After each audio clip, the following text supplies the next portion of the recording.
remember that they're changing my voice, they're fuming, poisoning me. We live in a time where geeks and social clubs and arrogant Prince Humperdinks from the Princess Bride types are telling everyone else what to do, basically.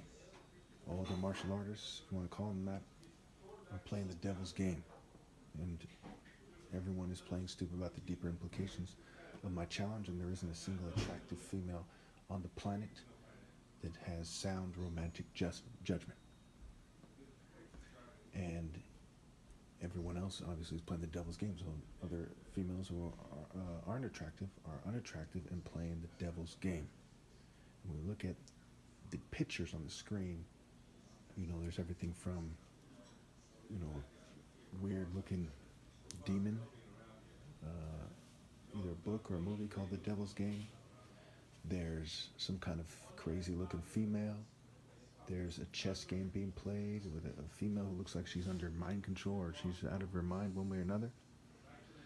And there's some other interesting pictures. We look at Bruce Lee, for example, the movie The Game of Death. We look at the movie Romeo Must Die.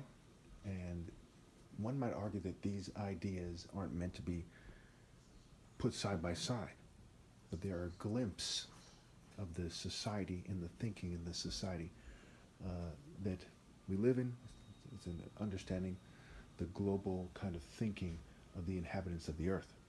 Okay, no servant can be greater. So when we see the neo-colonial system, where they change my voice, trying to make it sound weird and funny and all kinds of strange noises that occur as they change my voice, right? That make it so that is the case. They try to confuse what I'm saying, but you can always pause it and rewind it. You see the crazed game that they're playing. I mean, the vast majority of people who would watch my videos, if they had a chance, would see that the subject matter is important. And it's stupid to just say, hey, it's a confusing at times, so I give up. When you have the option to comment, you have the option to pause and listen again. The things that I talk about are far more important than what anyone else is talking about. Who cares who the newest goth or emo or rocker or rapper singer is and what their life was like and what they're doing? Who cares what the military and the police and the politicians are doing? Okay, it's pretty straightforward. Obviously, the church is all run by feminists, white supremacists, LGBT people, token minority Zionists, controlled opposition people, and they all don't know what they're talking about. They don't know what they're doing. How can you claim to be a man of God, a man of the cloth, a holy man, if you're not even moral? If you don't have the basic decency to be moral to the bare minimum degree, it is laughable that they argue that they know God and that they are the authority on the Bible. That is very disturbing, that by their actions they're making that argument. They're making that argument by their dress, by the psychology associated with their dress and the symbols in their churches and the design of their churches and so on and so forth. Excuse the background noise. Remember, everyone else refuses to do the right thing. They're playing the devil's game. I find it annoying too. And obviously people are supposed to rally and help me make these videos and help me get the message out. This is the end. They're not doing that. When you don't rally to me, you don't magically get, another Messiah. No. What ends up happening is you all get damned to hell that much worse with your offspring. I mean, the people in charge are batshit crazy. And when you call people in a life that is short, they follow batshit crazy mass murderer, mass rapist, mass drugging people, so on and so forth. Okay? You're talking monsters. Look at the Church of Satan, right? People out of their mind. Look at basically every culture you can find on YouTube, except for me, and I'm the only one in my culture, and you'll basically see someone who's out of their fucking mind. Some are allowed to look better than others, but so what? That is the nature of Satanism. Some guy will dress in all white and be a wolf in sheep's clothes and be like, I am the hero of the day or something on some bitch ass shit. You know what I'm saying? So obviously, in this one video alone, you can tell that I've set myself apart from these other people in a way that is illogical. That's how it's done. There's no other way to look at it. And my videos are more important than theirs. Their videos are the rants of lunatics who are not being sabotaged to anywhere near the same degree as I am. Where my videos at moments are confusing. There's funny noises, background noise and stuff like this, but the subject matter is extremely important. For example, if your child was kidnapped and there was some background noise and funny noises and you're trying to communicate an important message to you, where you say, well, I'm too busy listening to Lady Gaga or Joe Biden or Donald Trump or some punks in the church, right? It's stupid. It's stupid not to understand that my videos are the only ones that matter now and the only ones that will ever matter ever again. Thank you. Oh, before I forget, I almost forgot that Today is the 9-year anniversary of my top martial artist challenge.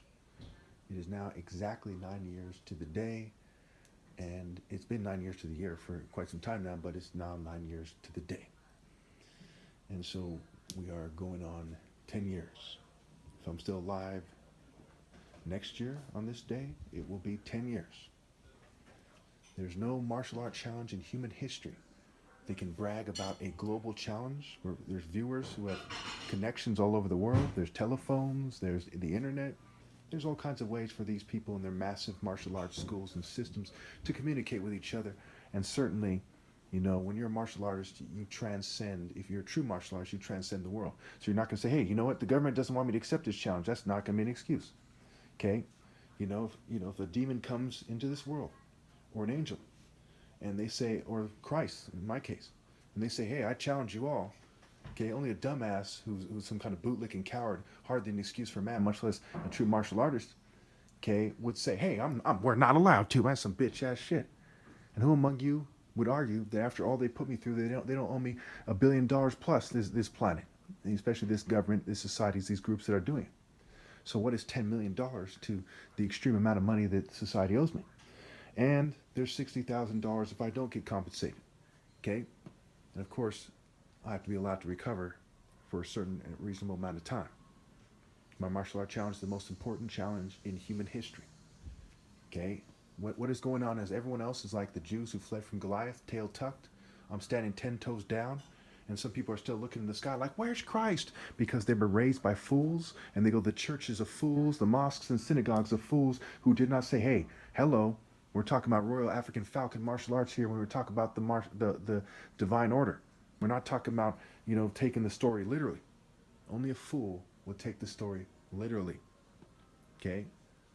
Did people die for what they believe on crosses? And somewhere, somehow, in Rome, one of them was more respectable than the rest? Yes. But did Christ actually, die and come back to life? I used to teach there was a distinct possibility that Christ died and came back from the cross. But I also taught first and foremost that it doesn't matter if it did, because God is God and you must obey God. So whether the Christians, Muslims, Jews, all of the above, whether they have it wrong or not, is not important. What is important is moral precision. And I have videos going back 7-8 years to make that clear, and so on and so forth. My message in that regard has been consistent. Do the right thing, rally to me. I am the only valid leader. I make that argument, oh man, at least 10 years now in various forms, and there hasn't been a single, not even the beginning of a viable counter-argument. One could easily say, hey, don't follow Trump or Biden or any other politician. They're politicians. Don't follow anybody who's allowed to look good in the public sphere. Woe to you when all men speak well of you, because that's how their ancestors spoke of the false prophets. We can easily debunk the idea that it's a good idea to follow anyone else. But it is impossible to logically argue that they shouldn't follow me. It's that simple. You should follow me. Think about it.